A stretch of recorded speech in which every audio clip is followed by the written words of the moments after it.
তো জয় হিন্দ বন্ধুরা, welcome to another blog. Egypt blog চলছে আমার চ্যানেলে, বাট আজকে খুব স্পেশাল একটা ডে। আজকে 27শে জানুয়ারি। আজ আমরা এক্সপ্লোর করতে এসেছি অযোধ্যার রাম জন্মভূমির রাম মন্দির। এখন আমি কারেন্টলি দাঁড়িয়ে আছি অযোধ্যা স্টেশনের ঠিক বাইরেটা। এটা অযোধ্যা ধাম জংশন স্টেশন। অযোধ্যাতে কিন্তু অযোধ্যা ক্যান্ট রেলওয়ে স্টেশনও একটা আছে, কিন্তু সেটা রাম মন্দির থেকে বেশ কিছুটা দূরে। তো এখন আমি আছি অযোধ্যা ধাম জংশন স্টেশনে। নতুন করে রিনোভেট করা হয়েছে স্টেশনটা। বন্ধ ছিল বেশ কিছুদিন, দুদিন হলো চালু হয়েছে। কলকাতা থেকে আমরা এসেছিলাম জম্মু তাওয়াই এক্সপ্রেস ধরে, সকালবেলা নেমেছি। চারিদিকে ওয়েদারটা দেখতে পাচ্ছেন, পুরো কুয়াশা রয়েছে, কিন্তু এখন বাজে সকাল 10টা। ঠান্ডা হচ্ছে, মোটামুটি টেম্পারেচার 8 ডিগ্রির কাছাকাছি। তো এখন আমরা যাব রাম মন্দির এক্সপ্লোর করতে। বহু প্রতীক্ষিত, আমাদের হিন্দু ধর্মাবলম্বী মানুষজনের কাছে বহু প্রতীক্ষিত একটা মুহূর্ত রাম মন্দির ছিল। সেই রাম মন্দির ফাইনালি ওপেন হয়েছে, এবং বাংলাতেই আজকে টোটাল ব্লগটা হবে। আপনাদেরকে পুরো দেখাবো রাম মন্দির এবং রাম মন্দির চত্বর এবং পুরো অযোধ্যা, নতুন করে সেজে ওঠা অযোধ্যা নগরী, রাম জন্মভূমি, এবং রামলালা দর্শন করব। জানি না মন্দিরের ভেতরে ভিডিও অ্যালাউড কি না, সেটা আমরা এখনও অবধি আমি শিওর নই, বাট যদি অ্যালাউড থাকে মন্দিরের ভেতরে আপনাদেরকে রামলালা দর্শন করাবো। আপাতত স্টেশনের বাইরে দাঁড়িয়ে আছি, এবং এখান থেকে কিন্তু কোনো গাড়ি চলে না। এখান থেকে রাম মন্দির হচ্ছে 1 কিলোমিটার দূর। তো এখান থেকে হেঁটেই যেতে হবে যতটুকু আমরা জানতে পারলাম। এবং এখানে চারিদিকে সিকিউরিটি মানে অঢেল লোকজন রয়েছে, এবং রেলওয়ের তরফ থেকে অনেক ভলেন্টিয়ার রাখা হয়েছে। মে আই হেল্প ইউ একটা ডেস্ক আছে, যে কাউকে জিজ্ঞেস করলে তারা আপনাদেরকে প্রপার গাইড করে দেবে যে এখান থেকে রাম মন্দির কী করে যেতে হবে। এবং একটাই রাস্তাটা সোজা গিয়ে রাম মন্দিরেই কিন্তু রাস্তাটা মেশে। এবং ব্যাক ক্যামেরাতে আপনাদের দেখাই অযোধ্যা ধাম জংশন যে স্টেশনের নতুন চিত্রটা কীরকম। তো এই আমার পেছনে এটা হলো অযোধ্যা ধাম জংশন স্টেশন, নতুন করে সেজে ওঠা অযোধ্যা ধাম জংশন স্টেশন। এই দিকটা কনকোর্স এরিয়া, বাট কাজ এখনো পুরোটা শেষ হয়নি, কাজ চলছে কিছুটা। তো আর এখান থেকে হচ্ছে বেরোনোর জায়গা। এখান থেকে বেরিয়ে এখন হেঁটে এখান থেকে 1 কিলোমিটার দূরে যেতে হবে মন্দির প্রাঙ্গণে। এই আমরা স্টেশন থেকে বেরিয়ে এখন হেঁটতে হাঁটতে যাচ্ছি মন্দির প্রাঙ্গণের দিকে। খাবার স্টল কিন্তু এখানে অনেক, আর যা সকালবেলা মোটামুটি আলু পরোটা এবং সমস্ত ব্রেকফাস্ট আইটেম কিন্তু এখানে পাওয়া যাচ্ছে। এবং এখানে থাকার জন্য কিন্তু এখানে অনেক হোটেল রয়েছে। এবার স্বাভাবিক ব্যাপার, সেই হোটেলের প্রাইস এখন অনেক বেড়ে গেছে, আগে এত প্রাইসও ছিল না। হ্যাঁ,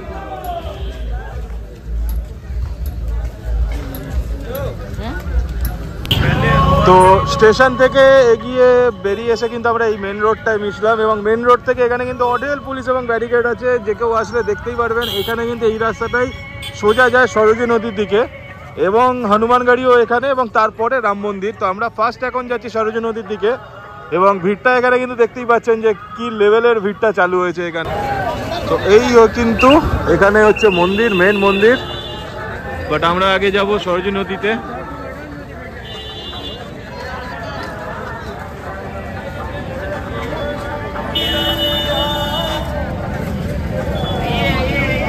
এখানে হলো মেন মন্দির, এবং এরিয়াটা দেখতে পাচ্ছেন যে কি লেভেলের ভিড় হচ্ছে কিন্তু আজকাল।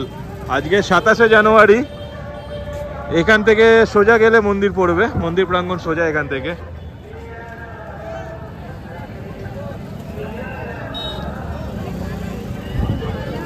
বাট আমরা এখন এগিয়ে যাব সরোজী নদীর দিকে, আমরা এগিয়ে যাব। সেখান থেকে হাত পা ধুয়ে তারপরে আমরা আসবো মন্দির প্রাঙ্গণের দিকে।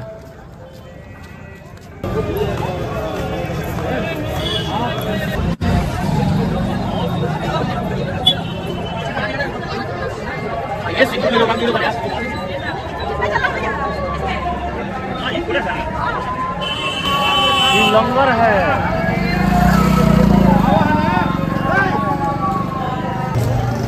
তো এই রাস্তাতে চলতে চলতে কিন্তু সাইডে অনেক জায়গায় দেখলাম যে ভান্ডারা চলছে, এবং এখানে কিন্তু পুজো দেওয়ার জন্য অনেক মিষ্টির দোকান, যেরকম সমস্ত মন্দির চত্বরেই থাকে, এখানে রয়েছে। এবং এখানে কিন্তু আপনারা যারা মন্দিরের ভেতরে যাবেন চাইলে কিন্তু এখানে যদি ব্যাগ ট্যাগ থাকে আপনাদের, সেগুলো কিন্তু এখান দিয়ে রেখেও আপনারা আগে যেতে পারেন। আর আপাতত এই রাস্তাটা দিয়ে গাড়ি চলাচল কিন্তু বন্ধ, শুধু মানুষজনের জন্য কিন্তু এই রাস্তাটা খুলে দেওয়া হয়েছে। তো এই যে এইখান থেকে কিন্তু বাঁদিকে হনুমানগড় যাওয়ার রাস্তা, আর আমরা যাচ্ছি আপাতত সরজু নদীর দিকে। তো চলতে চলতে আমরা এসেছি সরজু নদীর কাছে। এইখানে এই চৌমাথা যে জায়গাটা, এখান থেকেই সরজু নদীতে যেতে হয় এবং আমরা আরও এগোবো, যাবো সরজু নদীর একদম পাড়েই যাব। নদীর জলে একটু হাত মুখ ধুয়ে তারপর আমরা যাব মেন মন্দিরের ভেতরে। আর এই যে দেখছেন এখান থেকে মোটামুটি এখান থেকে 1.5 কিলোমিটার রাম মন্দির এবং হনুমানগড়ি সমস্ত কিছু এখান থেকে, এবং সমস্ত মন্দিরই কিন্তু এই রাস্তাটা দিয়ে, যে রাস্তাটা সোজা যাচ্ছে।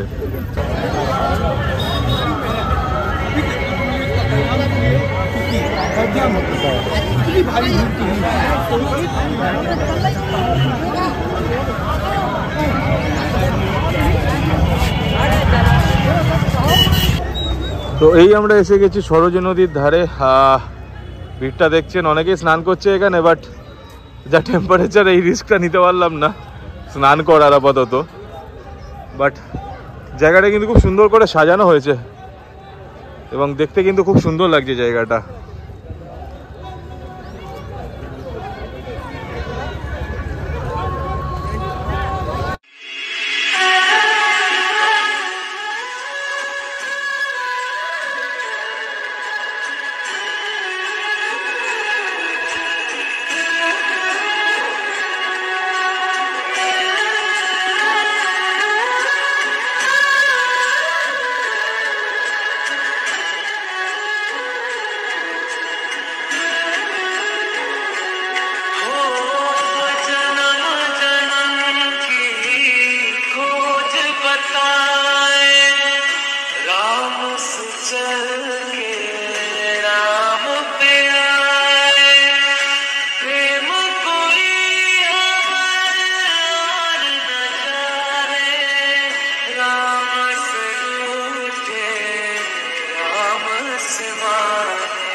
সরজু নদীর ঘাট থেকে, মানে যেখানে আমরা গেছিলাম, যেখানে প্রদীপ ভাসানো এবং স্নান করানো হয়, মানে ওটা একটা আলাদা করে ক্যানেল করে নদীটাকে ওখানে ঢোকানো হয়েছে। ওই ঘাট থেকে বেরিয়ে আমরা এসেছি, এটাকে বলে নয়া ঘাট।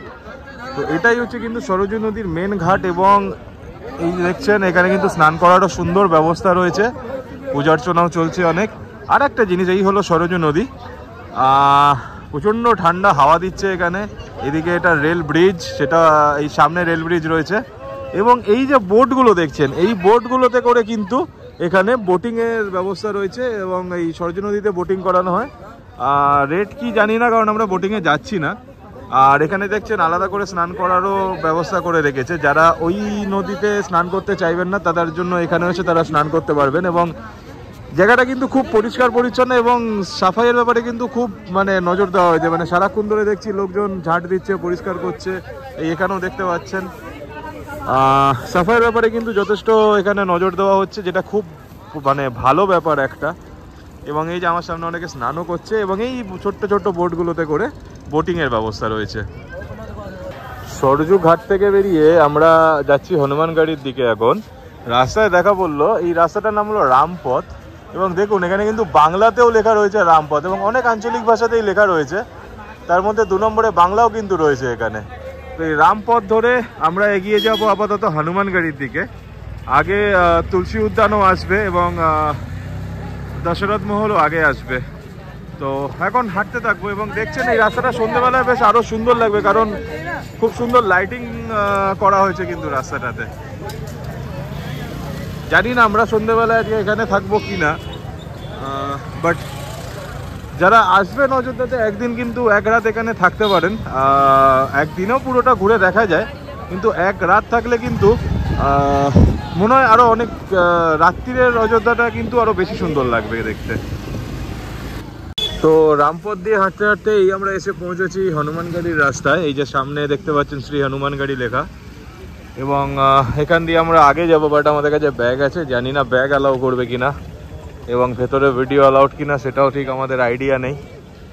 তো এইটা হলো রামপথ। এই সোজা রাস্তাটা গিয়ে কিন্তু বাঁদিকে আমাদের রেল স্টেশন হয়, আর হনুমানগাড়ি ঢোকার ওই দিক দিয়েও একটা রাস্তা আছে এবং এইটা কিন্তু মেন ওয়ে আর কি ঢোকার এখান থেকে। তো এই আমরা যাব এখন হনুমানগাড়ির ভেতরে এবং হনুমানগাড়ি দিয়ে দশরথ মহল দেখে কিন্তু আমরা রাম মন্দিরে প্রবেশ করব।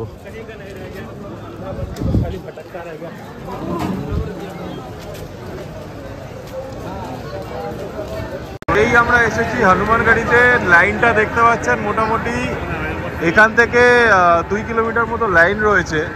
তো আমরা ভাবছি হনুমানগাড়ির ভেতরে ঢুকবো না, এখানে দিয়ে ঢুকতে হচ্ছে এবং ওপরেও কিন্তু এখানে সিঁড়িতেও লাইন রয়েছে, বাট লাইনটা মুভিংও নয়। তো এখানে অনেকটা টাইম লেগে যাবে বলে আমরা ভাবছি এখানে ঢুকবো না, আমরা রাম মন্দিরেই চলে যাব। তো এই হচ্ছে হনুমানগাড়ি, দেখি পরে হয়তো সময় সুযোগ পেলে দেখবার চেষ্টা করব ঢোকা যায় কি না, বাট এখন 2 কিলোমিটারের মতো লাইন রয়েছে এবং লাইন কিন্তু এগোচ্ছেও না। এবং যারা ব্যাগ নিয়ে আসবেন একটা ব্যাপার জানিয়ে রাখি যে এইখানে কিন্তু অনেক পুজো দেওয়ার দোকান আছে, এখানে কিন্তু ব্যাগ ট্যাগও আপনারা আরাম করে রেখে লাইনে দাঁড়িয়ে দর্শন করতে পারেন। তো হনুমানগাড়িতে আমরা আপাতত ভেতরে ঢুকছি না, বাইরে থেকে প্রণাম করে বেরিয়ে যাচ্ছি। এখন এখান থেকে আমরা যাব রাম মন্দিরের মেন যে রাম মন্দির সেই দিকে, এবং যেটা বললাম এখানেও কিন্তু বাংলায় দেখুন হনুমানগাড়ি মন্দির লেখা রয়েছে।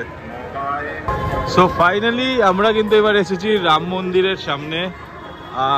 ভিড় কিন্তু প্রচুর দর্শনার্থী রয়েছে। আপাতত এখনো তো মোবাইল অ্যালাউড এখানে, মেন মন্দিরটা হয়তো আরো অনেকটা আগে, এখানটায় নয়। তবে এখানে দেখছি লাইন আছে কিনা বুঝতে পারছি না, বাট এটা মুভিং লাইনটা।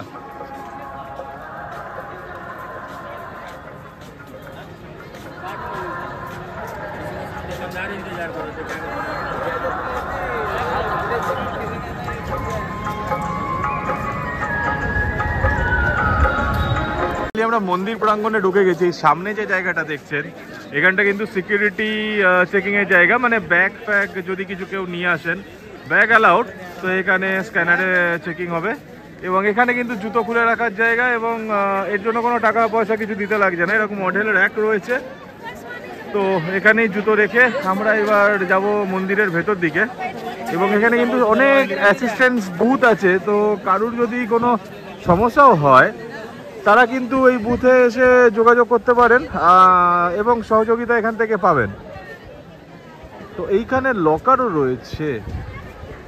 আচ্ছা দেখি লকারের ব্যাপারটা। তো এইখান থেকে আমাদের ফেরত পাঠানো হলো, মোবাইল অ্যালাউড নয় ভেতরে।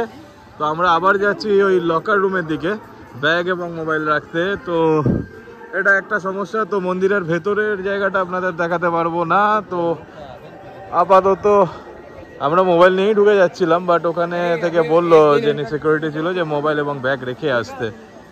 বাট আমি জানি না, আমি রিসেন্ট ভেতরের অনেক ভিডিও আমি দেখেছি অনেকের থেকে, বাট আমি জানি না যে কি করে তারা মোবাইল নিয়ে ঢুকেছে।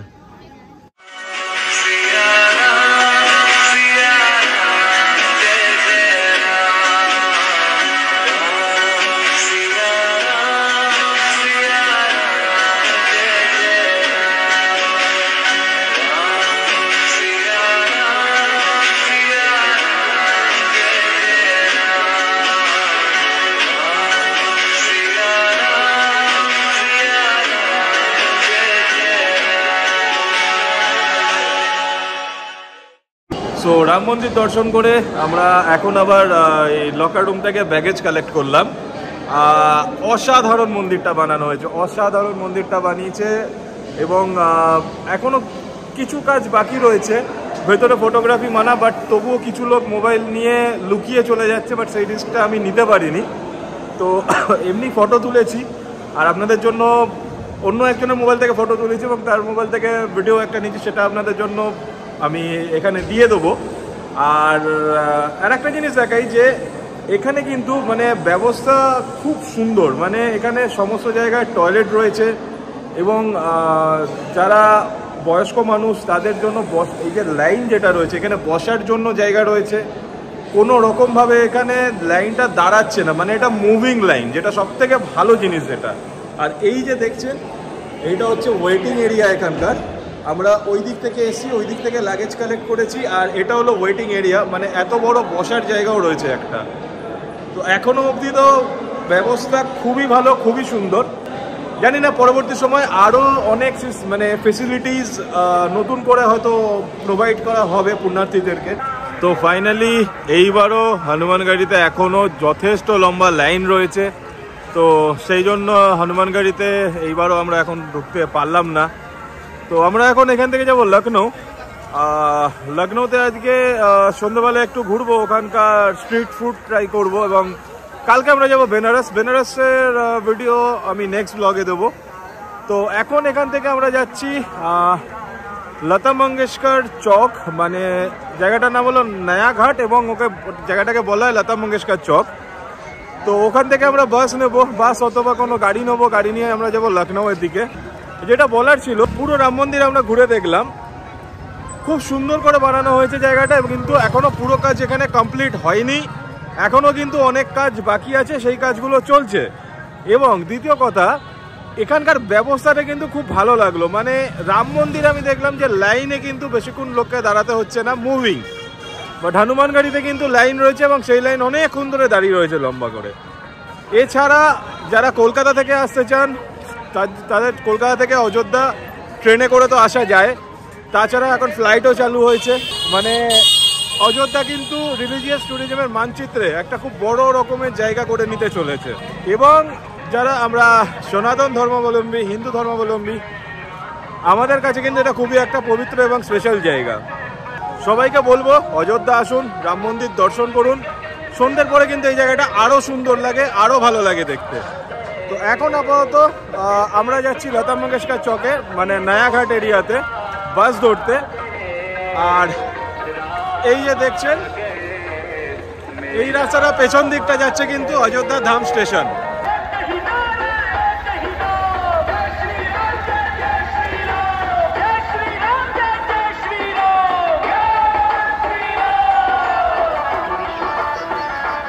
সো ফাইনালি আমাদের রাম মন্দির দর্শন শেষ হয়েছে, কমপ্লিট হয়েছে। তো যারা অযোধ্যা আসছেন, কীভাবে আসতে হবে আমি তো বলে দিলাম, খুব ইজি প্রসেস এখানে, এবং এখানকার ব্যবস্থা খুব ভালো। তো হয়তো এরপরে এখনই পার ডে 3-3.5 লাখ লোক পুণ্যার্থী দর্শন করতে আসছে, হয়তো এরপর আরও ভিড় বাড়লে তখন হয়তো নিয়ম কিছু চেঞ্জ হবে। বাট এখনও অবধি নিয়ম যথেষ্ট ভালো, খুব স্মুথ প্রসেস পুরো দর্শন করে বেরিয়ে আসা অবধি।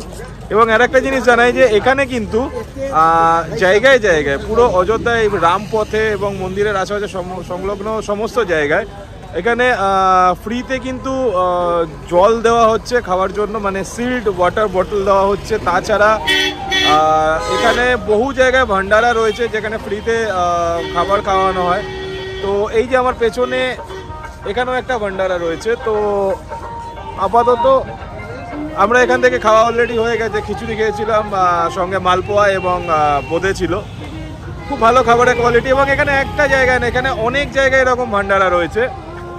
তো সবাইকে বলবো অযোধ্যা আসুন, এক্সপ্লোর করুন, খুব সুন্দর লাগবে, খুব ভালো লাগবে। এবং মন্দিরটা যেটা বানানো হয়েছে, নতুন মন্দিরটা, সেটা কিন্তু অসাধারণ সুন্দর। মানে এত সুন্দর মানে অ্যাম্বিয়েন্স এবং এত সুন্দর ভাস্কর্য দেখলে সত্যি মন্ত্রমুগ্ধ হয়ে যাবেন।